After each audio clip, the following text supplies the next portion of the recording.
Así que Moisés le dijo al pueblo: escojan algunos hombres y ármenlos para pelear la guerra de venganza del Señor contra Madián. Estudiemos juntos Números, capítulo 31. Qué gusto saludarte esta mañana, bienvenido. Si te estás uniendo a este plan, bienvenido. Si te están compartiendo apenas estos audios, solamente comentarte que nuestra meta es estudiar todos los días un capítulo de la Biblia, un capítulo cada mañana. ¿Sale? Vamos al capítulo de hoy.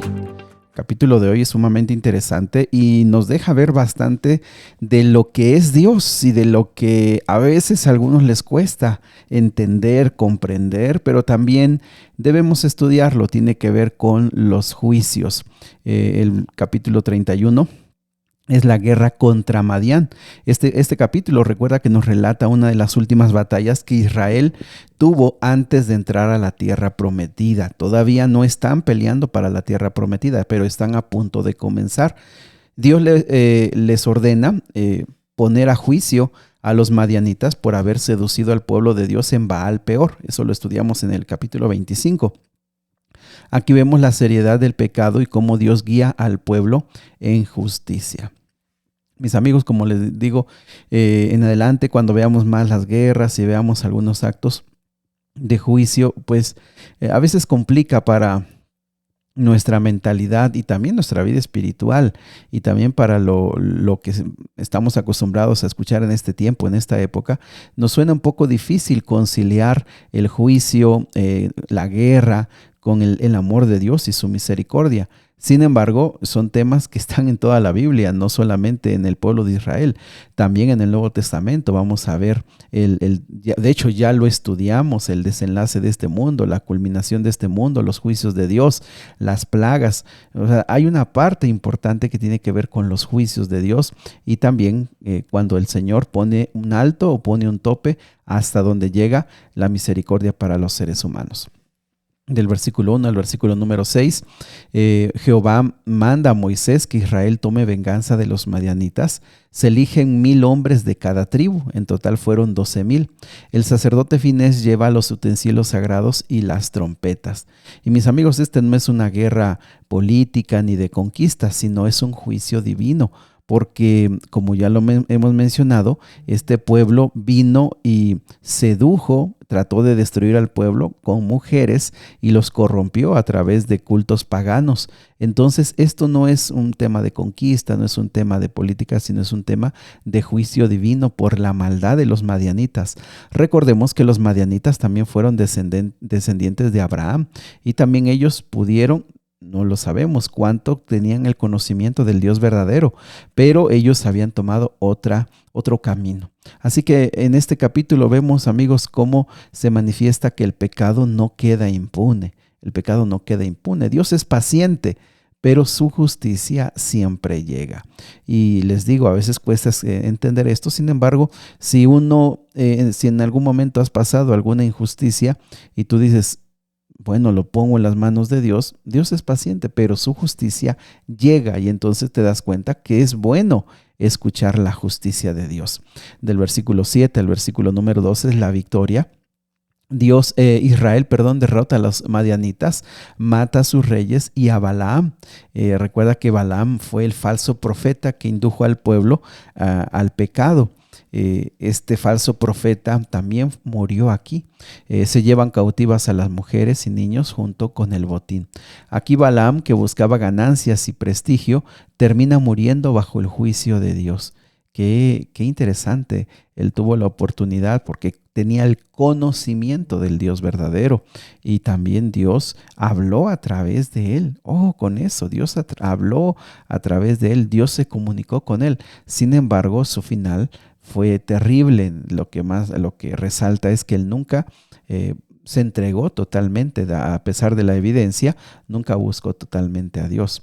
Ninguna persona puede engañar a Dios ni torcer su voluntad para siempre. Por eso es la humildad, la sencillez que debemos tener delante de Dios. Delante de Dios siempre debemos estar abiertos y pedirle su sabiduría, su gracia, su misericordia, que Él nos abra los ojos siempre para descubrir si estamos yendo por un mal camino.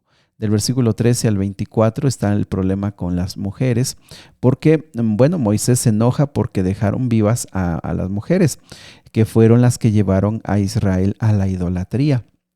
Así que se ordena que sean ejecutadas, excepto las doncellas. Y bueno, los soldados deben purificarse antes de volver al campamento, lavando sus ropas y los utensilios. Aquí vemos, amigos, que la tolerancia al pecado siempre trae consecuencias. Dios quiere un pueblo limpio y santo.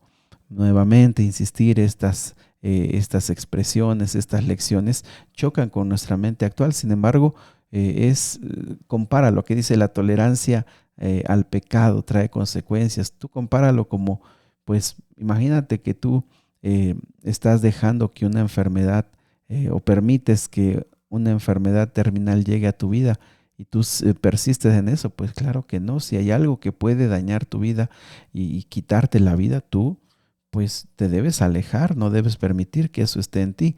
Entonces nos damos cuenta que efectivamente tolerar el pecado trae consecuencias.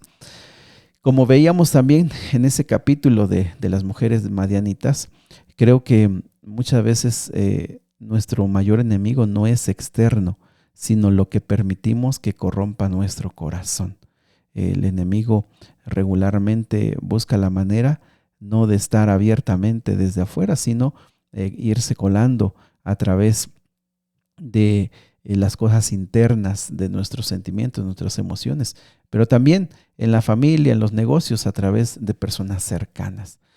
Del versículo 25 al 47 está la repartición del botín.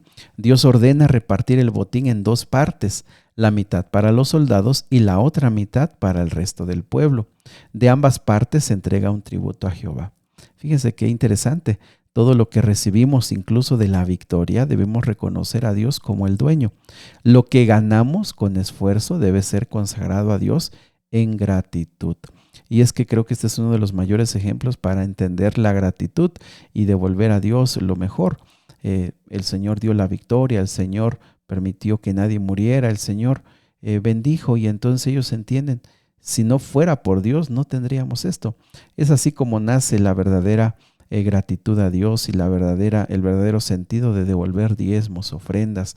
¿Por qué? Porque uno reconoce que es Dios el que ha provisto, el que ha guiado, el que ha dado, y entonces nace del corazón hacerlo. Del versículo 48 al 54 está la ofrenda voluntaria de los capitanes. Los jefes del ejército se presentan ante Moisés para agradecer que ninguno de los soldados murió en la batalla. Como acción de gracias traen oro como ofrenda voluntaria a Dios. Y aquí vemos cómo la gratitud se expresa en generosidad. Ellos no dieron porque se les pidió, sino porque reconocían la protección de Dios. Así que, mis amigos, cuando reconocemos la mano de Dios en nuestra vida, nuestra reacción natural debe ser adorar y darle al Señor. Así que vemos en este pequeño capítulo bastantes lecciones muy interesantes. Dios es justo. El pecado de Madián recibió su juicio. La victoria fue completa porque Dios estaba con ellos. La purificación muestra la necesidad de vivir en santidad. Y el botín repartido y la ofrenda voluntaria enseña a reconocer a Dios como el dueño de todo. Querido Padre Celestial, esta mañana nos ponemos en tus manos para las batallas de la vida, para las adversidades de la vida. Que seas tú quien vaya delante de nosotros, que sea tú quien dé la victoria, que nosotros nos refugiemos en ti, confiemos en ti, y en todo lo que emprendamos, Señor, tú seas el primer lugar, y que cada vez que reconozcamos las victorias, podamos ofrecerte lo mejor a ti y agradecerte, y en gratitud, Señor, devolverte, darte, Señor, en adoración, lo que consideramos es una expresión de nuestro amor. Quédate hoy con nosotros en el nombre de Jesús. Amén. Sigue orando, sigue estudiando. El Señor quiere escucharte.